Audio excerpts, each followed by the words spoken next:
ॐ तव कथामृतं तप्तजीवनं कविभिरीडितं कल्मषापहं श्रवणमङ्गलं श्रीमदाततं भुवि गृह्णन्ति ये भूरिदा जनाः। শ্রী শ্রী রামকৃষ্ণ কথামৃত প্রথম ভাগ, দ্বাদশ খণ্ড, চতুর্থ পরিচ্ছেদ। ব্রাহ্ম সমাজ, কেশব ও নির্লিপ্ত সংসার, সংসার ত্যাগ। সদরওয়ালা: মহাশয়, সংসার কি ত্যাগ করতে হবে? শ্রীরামকৃষ্ণ: না, তোমাদের ত্যাগ কেন করতে হবে? সংসারে থেকেই হতে পারে, তবে আগে দিন কতক নির্জনে থাকতে হয়। নির্জনে থেকে ঈশ্বরের সাধনা করতে হয়। বাড়ির কাছে এমন একটি আড্ডা করতে হয় যেখান থেকে বাড়িতে এসে অমনি একবার ভাত খেয়ে যেতে পারো। কেশব সেন, প্রতাপ এরা সব বলেছিল, মহাশয়, আমাদের জনক রাজার মতো। আমি বললুম, জনক রাজা অমনি মুখে বললেই হওয়া যায় না। জনক রাজা হেটমুণ্ড হয়ে আগে নির্জনে কত তপস্যা করেছিল। তোমরা কিছু করো, তবে তো জনক রাজা হবে। অমুক খুব তরতর করে ইংরেজি লিখতে পারে, তা কি একেবারে লিখতে পেরেছিল? সে গরিবের ছেলে, আগে একজনের বাড়িতে থেকে তাদের রেঁধে দিত আর দুটি দুটি খেত। অনেক কষ্টে লেখাপড়া শিখেছিল, তাই এখন তরতর করে লিখতে পারে। কেশব সেনকে আরও বলেছিলুম, নির্জনে না গেলে শক্ত রোগ সারবে কেমন করে? রোগটি হচ্ছে বিকার। আবার যে ঘরে বিকারী রোগী, সেই ঘরেই আচার তেঁতুল আর জলের জ্বালা, তা রোগ সারবে কেমন করে? আচার তেঁতুল, এই দেখো। বলতে বলতে আমার মুখে জল এসেছে। সকলের হাস্য। সম্মুখে থাকলে কি হয় সকলেই তো জানো। মেয়ে মানুষ পুরুষের পক্ষে এই আচার তেঁতুল, ভোগ বাসনা জলের জ্বালা, বিষয় তৃষ্ণার শেষ নাই আর এই বিষয় রোগীর ঘরে। এতে কি বিকার রোগ সারে? দিন কতক ঠাঁইনাড়া হয়ে থাকতে হয়, যেখানে আচার তেঁতুল নাই, জলের জ্বালা নাই। তারপর নীরোগ হয়ে আবার সেই ঘরে এলে আর ভয় নাই। তাকে লাভ করে সংসারে এসে থাকলে আর কামিনী কাঞ্চনে কিছু করতে পারে না, তখন জনকের মতো নির্লিপ্ত হতে পারবে। কিন্তু প্রথম অবস্থায় সাবধান হওয়া চাই। খুব নির্জনে থেকে সাধন করা চাই। অশ্বত্থ গাছ যখন চারা থাকে তখন চারিদিকে বেড়া দেয়, পাছে ছাগলে গরুতে নষ্ট করে। কিন্তু গুঁড়ি মোটা হলে আর বেড়ার দরকার থাকে না। হাতি বেঁধে দিলেও গাছের কিছু করতে পারে না।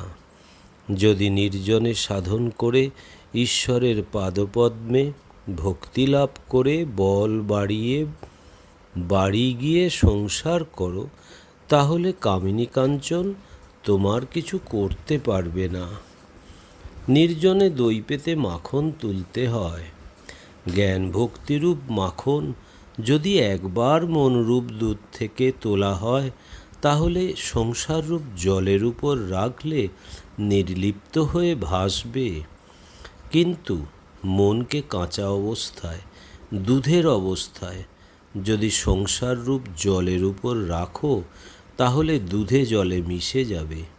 তখন আর মন নির্লিপ্ত হয়ে ভাসতে পারবে না। ঈশ্বর লাভের জন্য সংসারে থেকে এক হাতে ঈশ্বরের পাদপদ্ম ধরে থাকবে আর এক হাতে কাজ করবে। যখন কাজ থেকে অবসর হবে তখন দুই হাতেই ঈশ্বরের পাদপদ্ম ধরে থাকবে। তখন নির্জনে বাস করবে, কেবল তার চিন্তা আর সেবা করবে। সদরওয়ালা আনন্দিত হইয়া, মহাশয়, এ অতি সুন্দর কথা। নির্জনে সাধন চাই বই কি, কিন্তু ওইটা আমরা ভুলে যাই, মনে করি একেবারে জনক রাজা হয়ে পড়েছি। শ্রীরামকৃষ্ণ ও সকলের হাস্য। সংসার ত্যাগের যে প্রয়োজন নাই, বাড়িতে থেকেও ঈশ্বরকে পাওয়া যায়, এ কথা শুনেও আমার শান্তি ও আনন্দ হলো। শ্রীরামকৃষ্ণ, ত্যাগ তোমাদের কেন করতে হবে? যে কালে যুদ্ধ করতেই হবে, কেল্লা থেকেই যুদ্ধ ভালো। ইন্দ্রিয়ের সঙ্গে যুদ্ধ, খিদে তৃষ্ণা এসবের সঙ্গে যুদ্ধ করতে হবে। এ যুদ্ধ সংসার থেকেই ভালো। আবার কলিতে অন্নগত প্রাণ, হয়তো খেতেই পেলে না, তখন ঈশ্বর টিশ্বর সব ঘুরে যাবে। একজন তার মাগকে বলেছিল, আমি সংসার ত্যাগ করে চললুম। মাগটি একটু জ্ঞানী ছিল।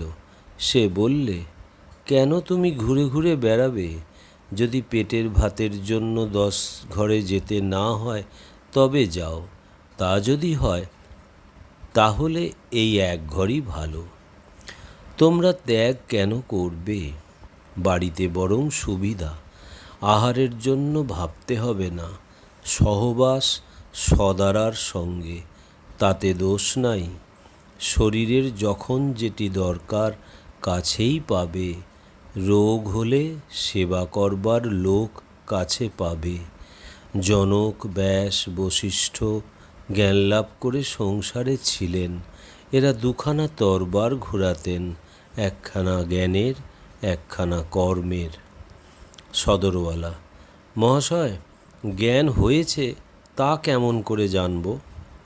শ্রীরামকৃষ্ণ, জ্ঞান হলে তাকে, ঈশ্বরকে আর দূরে দেখায় না, তিনি বোধ হয় না। তখন ইনি হৃদয়ের মধ্যে তাকে দেখা যায়। তিনি সকলের ভিতর আছেন, যে খোঁজে সেই পায়। সদরওয়ালা, মহাশয়, আমি পাপী, কেমন করে বলি যে তিনি আমার ভিতর আছেন? শ্রীরামকৃষ্ণ, ওই তোমাদের পাপ আর পাপ, এসব বুঝি খ্রিস্টানি মত? আমায় একজন একখানি বই, বাইবেল দিলে, একটু পড়া শুনলাম। তাতে কেবল ওই এক কথা, পাপ আর পাপ। আমি তার নাম করেছি, ঈশ্বর কি রাম কি হরি বলেছি, আমার আবার পাপ? এমন বিশ্বাস থাকা চাই, নাম মাহাত্ম্যে বিশ্বাস থাকা চাই। সদরওয়ালা, মহাশয়, কেমন করে ওই বিশ্বাস হয়? শ্রীরামকৃষ্ণ, তাতে অনুরাগ করো।